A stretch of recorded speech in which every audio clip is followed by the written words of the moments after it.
बच्चों आज हम पढ़ेंगे फिजिक्स का 11th फिजिक्स का बहुत ही आसान चैप्टर है यूनिट एंड डायमेंशन। आसान है पर हाफ ईयरली में नंबर आएंगे इसके। यूनिट एंड डायमेंशन, यूनिट का क्या मतलब है? देखो यूनिट का इस्तेमाल कहाँ होता है? जब हम किसी चीज को मेजर करते हैं तो हमें क्या रेफरेंस लेवल चाहिए होता है मेजर करने के लिए। रेफरेंस जैसे कि मान लो अगर लेंथ है तो एक रस्सी है, उसकी कितनी लंबाई हम कैसे बताएंगे, या कोई रोड है उसकी लंबाई हम कैसे बताएंगे? तो उसके लिए पहले हमें स्टैंडर्ड मानना पड़ेगा कुछ, यानी एक लेंथ के टुकड़े को, एक डंडे को या एक रस्सी को हम स्टैंडर्ड मान लेंगे। फिर उसके कंपैरिजन में हम बताएंगे कि ऐसे कितने टुकड़े बन गए उस रोड में। तो उस जो हमने स्टैंडर्ड माना इनिशियली उसको हम बोलते हैं यूनिट। जैसे मान लीजिए ये एक रोड है, इसकी लेंथ हमें बतानी है, तो हमें इसकी लेंथ किस में बताएंगे? हम किसी के रेफरेंस के हिसाब से। पहले हमने चूज कर लिया, जैसे मान लो कि ये हमारी स्टैंडर्ड लेंथ है 1 यूनिट ऑफ लेंथ। तो अब हम इसको, इस स्टिक को हम बार बार रख के देखेंगे कितनी बनी, और उतनी ही लेंथ हो जाएगी इस रोड की।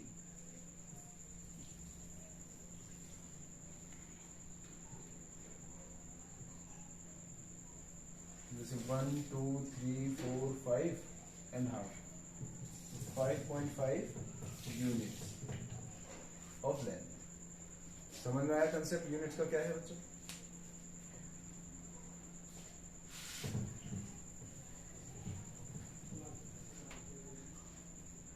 तो फिजिक्स में हम इतनी सारी फिजिकल क्वांटिटीज के साथ मतलब पढ़ते हैं, तो उनमें से कुछ बेसिक क्वांटिटीज हैं, यानी कि उनको हम बोलते हैं फंडामेंटल क्वांटिटीज। जिन फंडामेंटल क्वांटिटीज के आधार पर यूज कर हम बाकी सभी फिजिकल क्वांटिटी को हम डिस्क्राइब कर सकते हैं, पर उनको हमें मानना पड़ेगा कुछ स्टैंडर्ड।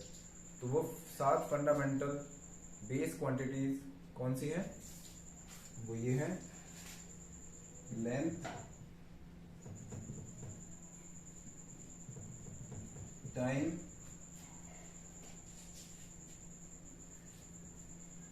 मास, थर्मोडायनेमिक टेम्परेचर,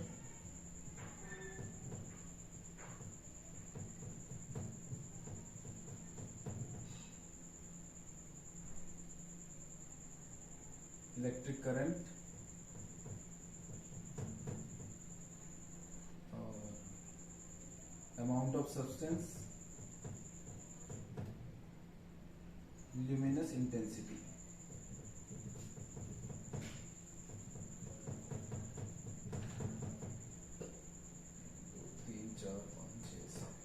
ये 7 फंडामेंटल क्वांटिटीज हैं, इनको हम बेस क्वांटिटीज भी बोलते हैं।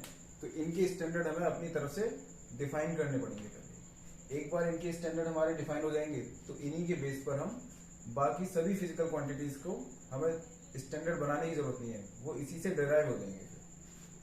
तो इनके लिए हमें यूनिट भी अपने आप चूज करनी पड़ेगी, किसको हम स्टैंडर्ड माने। तो इनकी स्टैंडर्ड यूनिट्स क्या है? लेंथ को हम स्टैंडर्ड मतलब किस में मेजर करते हैं? ऐसा यूनिट्स आपने भले 11th क्लास में आ, लेकिन पढ़ तो आपने पहले भी रखा ही है। तो लेंथ को हम किस में मेजर करते हैं? मीटर, टाइम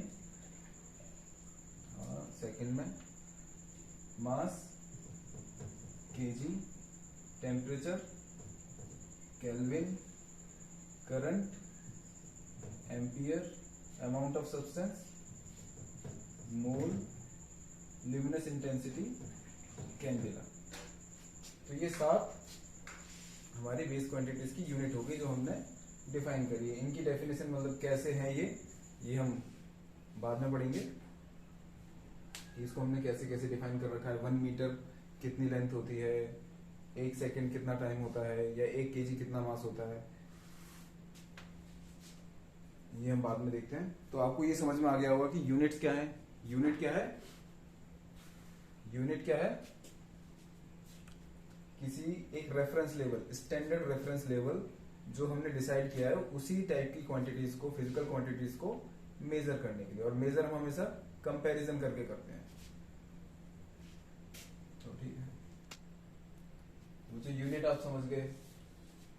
जो हमने बेसिक स्टैंडर्ड चूज किया है कंपैरिजन करने के लिए उसी फिजिकल क्वांटिटी को, उसको हमने यूनिट बोलते हैं। अब डायमेंशन क्या चीज है? तो डायमेंशन ये है कि जैसे मान लीजिए कोई डिराइव्ड यूनिट है, जैसे वेलोसिटी देख लेते हैं। वेलोसिटी, तो वेलोसिटी फंडामेंटल यूनिट तो है नहीं, फंडामेंटल फिजिकल क्वांटिटी नहीं है, ये डिराइव्ड क्वांटिटी है। तो इसको हम फंडामेंटल क्वांटिटीज के टर्म्स में कैसे लिख सकते हैं? तो वेलोसिटी क्या होती है? Length upon time. लेंथ मतलब वैसे डिस्प्लेसमेंट होता है, आप यहाँ पे कंफ्यूज मत हो, पर यहाँ पे यूनिट डिस्प्लेसमेंट, डिस्टेंस, ये सब क्या है? लेंथ है, यानी कि वो दूरी को तय कर रहा है। और टाइम, तो इसको हम डायमेंशन की फॉर्मूले में कैसे लिखते हैं? लेंथ के लिए L, टाइम के लिए कैपिटल T, और इसको हम लिख सकते हैं LT-1। तो जो बेस क्वांटिटीज हैं यानी लेंथ, टाइम, इनकी जो पावर है एक्सपोनेंट है, यानी कि L की पावर कितनी है? 1, T की पावर -1। तो ये हो गई उसकी dimension of length. Dimension of velocity in length is 1, dimension of velocity in time is -1।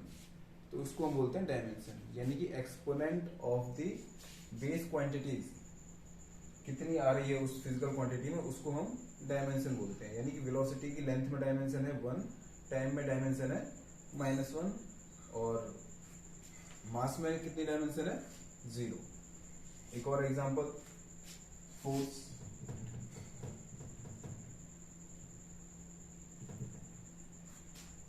आप चाहे तो पॉज करके एक बार अपने आप कर सकते हैं वीडियो को, जिस तरीके से ये समझाया, तो उसी हिसाब से हम इसको देखते हैं फोर्स की डायमेंशन क्या होगी। फोर्स क्या होती है? इसको फॉर्मूले को आसान रूप से आपको लिख लेना है। फोर्स होता है मास इनटू एक्सेलरेशन। तो मास तो बेस क्वांटिटी है,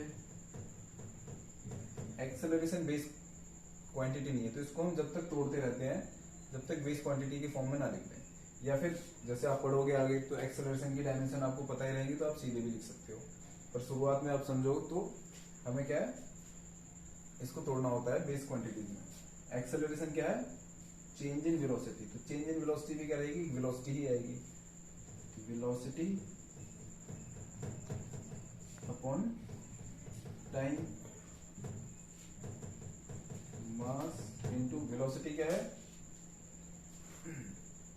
लेंथ अपॉन टाइम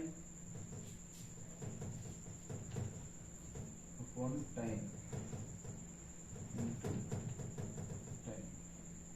तो मास को हम रिप्रेजेंट करते हैं कैपिटल M, लेंथ L, और ये T का स्क्वायर, यानी M L T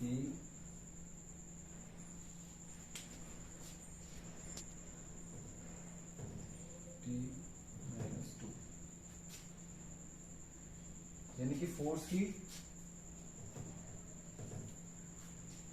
की मास में डायमेंशन है 1, लेंथ में 1, टाइम में -2। आई होप आपको समझ में आ गया होगा ये सब। ठीक है।